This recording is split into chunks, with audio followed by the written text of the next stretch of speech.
عشق سرکار کی ایک شمع جلا لو دل میں، بعد مرنے کے لحد میں بھی اجالا ہوگا۔ ہمارے ساتھ ہیں محترم نور الحق صاحب بریڈ فورڈ سے۔ السلام علیکم۔ وعلیکم السلام ورحمۃ اللہ وبرکاتہ۔ جی ماشاءاللہ بہت پیارا پروگرام آپ کر رہے ہیں عشق رسول کے بارے میں۔ صلی اللہ آپ کو علیہ دو وسلم۔ شعر سنانے تھے پہلے اور اس کے بعد سوال کرنا تھا۔ بالکل سنائیں جناب، بالکل وہ سنائیں۔ پیشوا ہمارا جس سے ہے نور سارا، وہ ماشاءاللہ پیشوا ہمارا جس سے ہے نور سارا، نام اس کا ہے محمد صلی اللہ علیہ وسلم۔ دلبر میرا یہی ہے۔ ماشاءاللہ اور ایک فارسی کا شعر ہے، بادس خدا بعشق محمد مخمرم، صلی گر اللہ علیہ کفری بود بخدا سخت کافرم۔ وسلم۔ یہ ماشاءاللہ فارسی کا اس کا مطلب یہ ہے کہ اللہ تعالیٰ کے بعد میں آج وسلم سے محبت کرتا ہوں، جی جی اور اگر یہ کفر ہے تو خدا کی قسم میں سب سے بڑا کافر ہوں۔ ماشاءاللہ۔ یہ جو دو اشعار ہیں یہ بانی سلسلہ احمدیہ نے ارشاد فرمائے ہیں، جی تو ان کے بارے میں یہ کہا جاتا ہے کہ وہ جو ہے وہ آج سے محبت نہیں کرتے تھے، حالانکہ وہ اپنے اشعار میں تو انتہائی محبت کا ذکر کر رہے ہیں۔ تو یہ سے آپ نے کن کا نام لیا ہے، کن کے اشعار ہیں یہ؟ بانی سلسلہ احمدیہ مرزا غلام احمد صاحب کے ہیں یہ اشعار۔ جی تو جی جی وہ تو اتنی محبت سے اظہار کر رہے ہیں، کچھ سمجھ میں نہیں آتا پھر۔ جی جی، آپ کی بہت مہربانی، آپ نے پروگرام ہمارے عشق رسول صلی اللہ علیہ وسلم میں شرکت کی ہے۔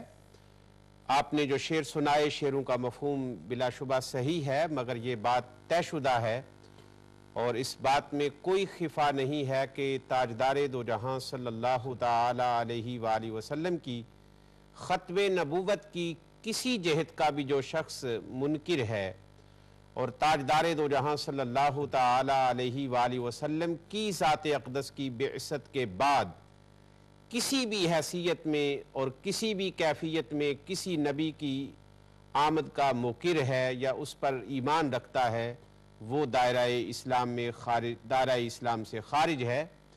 لہٰذا اس بات میں ہمیں کوئی شبہ نہیں ہے کہ مرزا غلام احمد قادیانی نے تاجدار دو جہاں صلی اللہ تعالی علیہ وآلہ وسلم کی ختم نبوت کا انکار کیا ہے۔ ساری امت مسلمہ کا اس امر پر اتفاق ہے کہ مرزائی اور قادیانی دائرہ اسلام سے خارج ہیں۔ ہمارے ساتھ بہن ثنا ہیں لندن سے۔ جی بہن، السلام علیکم۔ جی السلام علیکم۔ جی مجھے آپ سے نماز کے بارے میں بات کرنی تھی۔ جی بہن۔ میں نرسری میں کام کرتی ہوں، بعض اوقات مجھے وہاں پر پرمیشن نہیں دیتے پڑھنے کے لیے نماز۔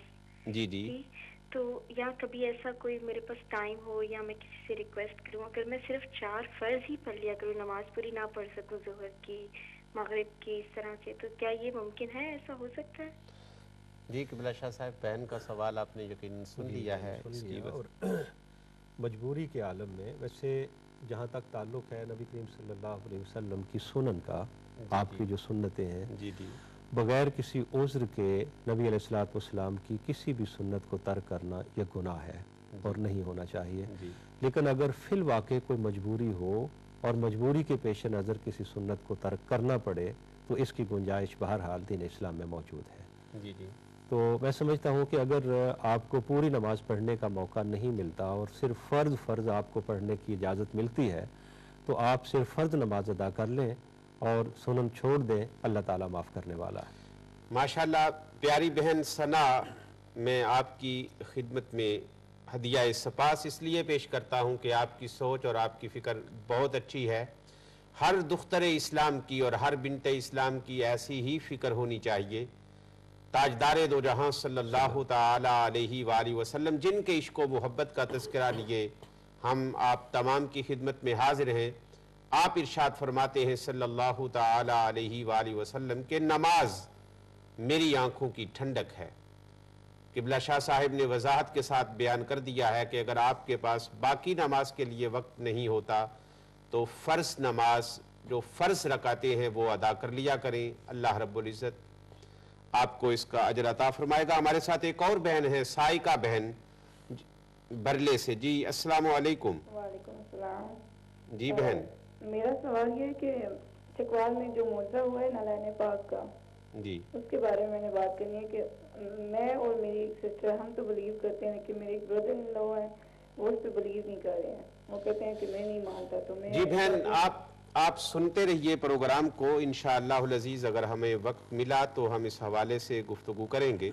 جی قبلہ شاہ صاحب، تاجدار دو جہاں صلی اللہ علیہ وسلم کے عشق و محبت کے حوالے سے آپ ہمارے سامعین اور ناظرین کے جذبات کو تسکین اور سامان فراہم فرمائیں. جی جیسا کہ قرآن مجید نے اور نبی کریم صلی اللہ علیہ وسلم کی احادیث مبارکہ میں نبی کریم صلی اللہ علیہ وسلم کی محبت کو ایمان کی بنیاد قرار دیا گیا، ایمان کے لیے شرط کا درجہ دیا گیا.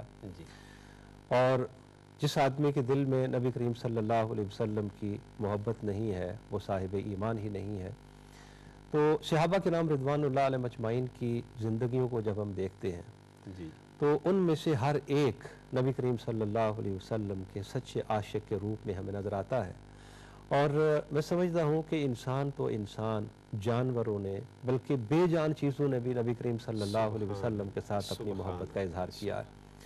بڑا مشہور واقعہ ہے، نبی کریم صلی اللہ علیہ وسلم مسجد نبوی شریف میں لکڑی کے ایک خشک تنے کے ساتھ جو تھم کی صورت میں مسجد نبوی شریف کے اندر نصب تھا، اس کے ساتھ کھڑے ہو کر آپ صلی اللہ علیہ وسلم خطبہ ارشاد فرمایا کرتے، اور جس کے لیے آپ کو کافی دیر تک کھڑا ہونا پڑتا. صحابہ کرام رضوان اللہ علیہ مجمعین نے سوچا کہ اگر آپ کے بیٹھنے کے لیے ایک ممبر بنا لیا جائے. اور بعض روایات سے یہ معلوم ہوتا ہے کہ ایک عورت نے عرض کیا، اس کا بیٹا بڑھئی تھا، اور اسے کہا کہ نبی علیہ الصلوۃ والسلام کے لیے ایک ممبر بنا لیا جائے. ممبر بن گیا، مسجد نبوی شریف میں آ گیا. نبی علیہ الصلوۃ والسلام جب اس تنے کے پاس سے گزر کر ممبر پر جلوہ افروز ہوئے تو مسجد میں بیٹھے ہوئے صحابہ کرام رضوان اللہ علیہ مجمعین نے سنا جیسے رونے کی آوازیں آ رہی. اور یہ رونے کی آوازیں باہر سے نہیں بلکہ غور کیا تو معلوم ہوا کہ لکڑی کا وہ خشک تنا رسول اللہ صلی اللہ علیہ وسلم کے فراق پہ رو رہا ہے. نبی کریم صلی اللہ علیہ وسلم اپنے ممبر سے نیچے اترے، لکڑی کے اس تھم کو اپنی ساتھ لگا لیا. انتہائی خوبصورت اور وجد انگیز واقعہ ہے. ہم انشاءاللہ العزیز اس واقعہ کی تفصیلات آپ سے سماعت کریں گے.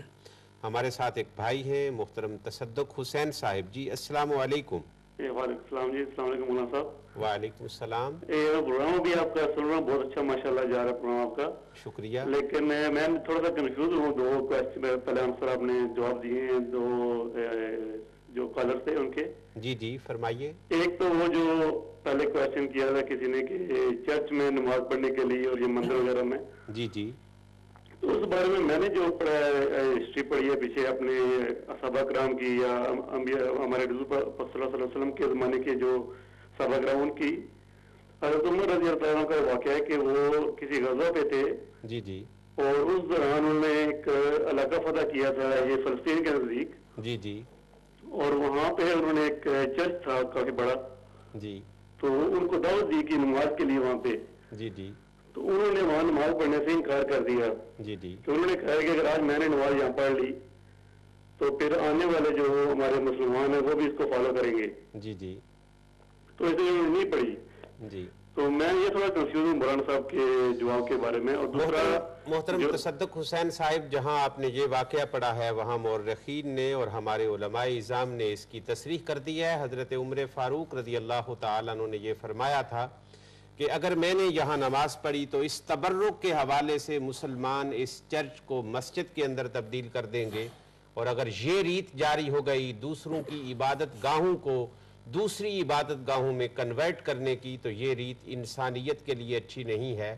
آپ کے وہاں پر نماز پڑھنے کی یہ وجہ نہیں تھی جو آپ سمجھے ہیں، بلکہ یہ وجہ تھی کہ آپ کے نماز پڑھنے کی برکات کی وجہ سے بعد کے مسلمان اس کو مسجد نہ بنا لیں.